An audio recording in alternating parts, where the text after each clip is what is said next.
I gotta say, during Steam Next Fest, I enjoyed this game. Windblown was a very good game, nothing more, nothing less. It seemed to have a lot of potential as a new and fast-paced solo or multiplayer roguelike experience. And I'm not talking about your average roguelike, I'm talking about having the ability to rank along amazing games like Risk of Rain 2 and even Gunfire Reborn, both in gameplay and also with their multiplayer. The demo didn't really resonate with me that heavily because there wasn't a whole lot of content there. But once I got my hands on the Early Access Edition, I was quite literally windblown away by how much fun I was actually having. Not only alone, but with all of the random players and friends that I could actually team up with, not in local co-op, but actual online lobbies, just getting right into the game with good vibes all around. Normally in action roguelikes, I feel like everybody goes straight for the maximum DPS builds, but there's more to Windblown than that. You can be a support and apply auras if you get them, be a frontline tank to draw the attention away from others, and a massive DPS shredder, or everything in between. And there's even so much more to unlock to provide even more options. There's an actual genuine sense of variation here. Not every single game was I playing a max burn stacked ranged playstyle. Other times I was playing melee, or support, or even tank, which I was perfectly fine with,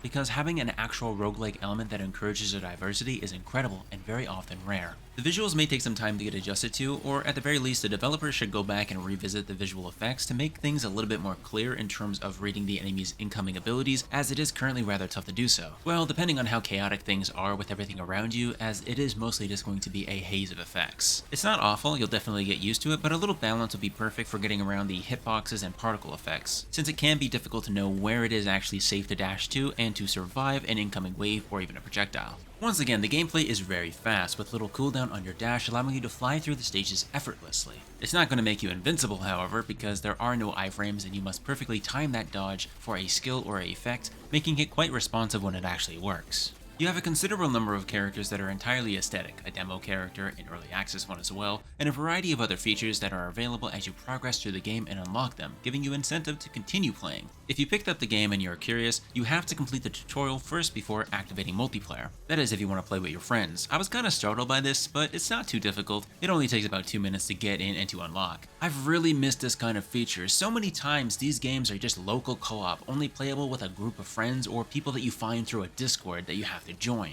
All you have to do is load up multiplayer and simply create your own lobby and find others to join, and it's that simple. The connections are excellent because you can specify which servers you want to be a part of for better connections. Not only is everything so far amazing, responsive, and quite enjoyable to play through, but when you enable multiplayer mode, the game gets significantly more tense. As if somebody dies during a boss fight or during the most difficult stages, you are subjected to a sudden death mode, turning the headbanger of a soundtrack into an eerie and razor-focused challenge to survive. Get hit once and you're dead.